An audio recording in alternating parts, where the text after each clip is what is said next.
Bună ziua, prieteni! Iată că am ajuns și la țară. Să tăiem și porcul. Ne-am uitat și la albine. Arată binișor, nu bine, dar binișor. 3 i-am desființat. Unde e spațiu gol.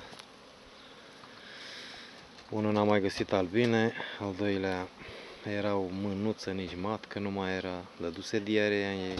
N-avea rost să-i mai las peste iarnă. Le-am scuturat jos și asta e.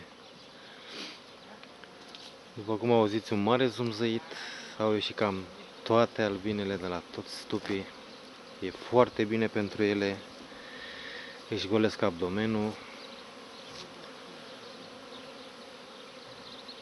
Suntem pe 20 decembrie, o zi super frumoasă. E binevenit pentru ele. Sper că nu așa va fi iarna, nu vreau să strice vremea rău, dar totuși iernează mai bine la minus. Anul acesta au cam fost dați peste cap cu căldurile din decembrie. Întotdeauna ierna mai bine când era ger, când se încălzea gata și exploda în ouat și în puiet, practic. Eu cam am văzut diferența. Bine, a fost și anul prost, vara a fost foarte proastă, să zic așa. Au fost momente când nu mai era polen, albinele practic nu mai aduceau polen. Matca refuza să mai ouă. Am găsit familii puternice astă vară care oua pe 2 rame. Deci practic nu mai oua matca. Nu mai aveau rezerve de hrană. Nu le-am dat, aproape la unei i-am salvat să nu moară. Nu? Nici dă cum să-i satur sau să forțez un mare ouat. Nu mi s-a întâmplat în niciun an. Nu am fost pregătit. Familii care au fost bune de tot, acum sunt slăbuțe. Dacă ies în iarnă o să-mi ies slabe. Bine, nu sunt multe slabe, dar totuși mă așteptam la mai bine. Ce să devină e încălzirea globală, zic eu. Ia uitați zumzăit aici. E o plăcere să ne uităm la un stup.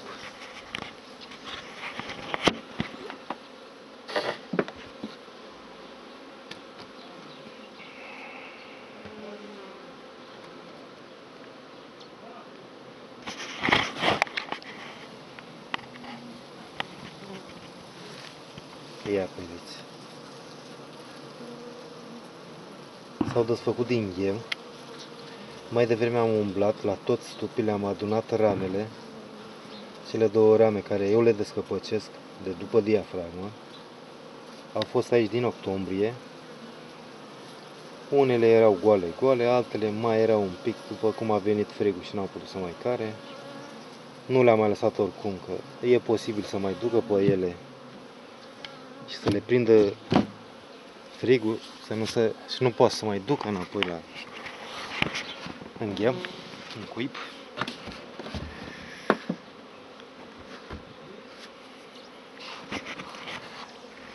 Sunt ok. Să ne mai uităm la aceștia, sunt toți roiuri. Sunt bunicele. Eu când zic bunicele, nu pot să zic bune, dar e bine.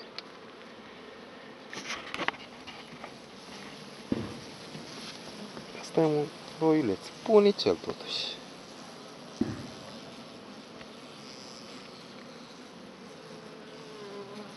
S-a tras, după cum vedeți, e tras în față, unde bate soarele pe peretele din față. Acolo e un pic căldură și profită și ele. Asta o să iese din iarnă oricum. Sunt puține albine, dar e un roi, nu avem pretenții. Sper să plece bine la primăvară. Dacă are o dezvoltare bună, ne bazăm pe el. Dacă nu, îl unim. N-are rost să ții o familie slabă care practic nu-ți bagă nimic, cel puțin la cele două culesuri, salcâm și rapiță, nu faci nimic cu el. Practic, îl ții degeaba.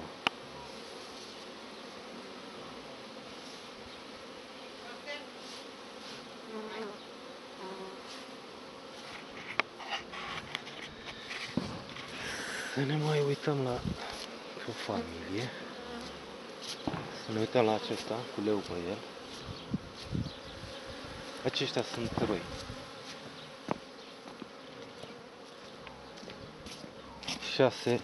6 dai sunt roiuri.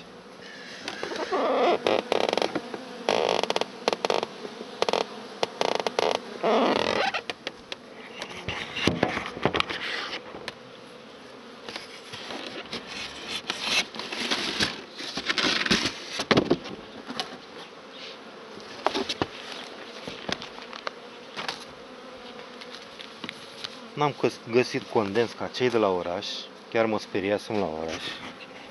Nu are condens, numai cei pe la capace, pe unde mai poate să scurgă apă, în rest nu. Foarte puțin. Ia, priviți aici și aici a ieșit din ghem. Asta e o familie bună, a fost o familie super bună. Eu tot nu am selectat, am zis că selectez familiile bune pentru părăsire, dar nu am făcut treaba asta și se vede acum. Asta e o ramă după diaframă, cum vedeți, le-am lăsat-o totuși. Când am umblat mai erau 2-3 albine, zic să-și o mai care. După cum priviți, mai e și 2 rame, practic ar fi în plus, ar trebui mai mic, dar e bine. Nici strâns, să nu fie, e căldură mare, după aceea începe ouatul timpuriu și dacă nu e să-i pui rezerve de hrană, îl pierzi. Așa fiind mai multe rame, într-adevăr îi întârzi ouatul de timpuriu, dar e sigur de el. Eu nu prea pot veni la ei tot timpul. Da, e super căldura asta pentru ea, uitați-le cum să... Ai avea impresia că se duce după polen. Și practic începe ouat, după cum alergă. Dar mai e până atunci.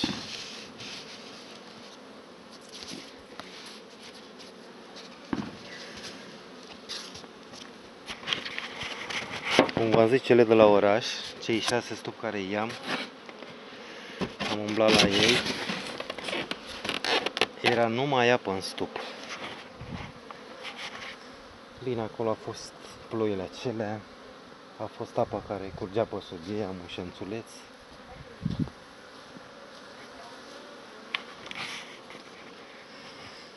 Bine, aici e baza, e bine, sper să fie iarna câtuși de puțin bună. V-am zis, nu contează dacă e ger sau e zăpadă. Și mai e ceva la capace, de exemplu cum e acesta, păi să mai scurge apă și mai intră udă ziarul și ce le mai pun acolo. Cum e acesta, e super bun. Apa practic curge jos. Nu are nicio treabă aici. Ăștia sunt stupi de tip vechi, făcuți de mine de prima dată. Dar nu mai merg pe capac așa. Capacul să intre tot, pur și simplu. Asta e o zi frumoasă de decembrie. Ori mai fi. Ce să vă zic, sărbători fericite, un an cât mai bun și mergem înainte, chiar dacă a fost anul destul de dificil.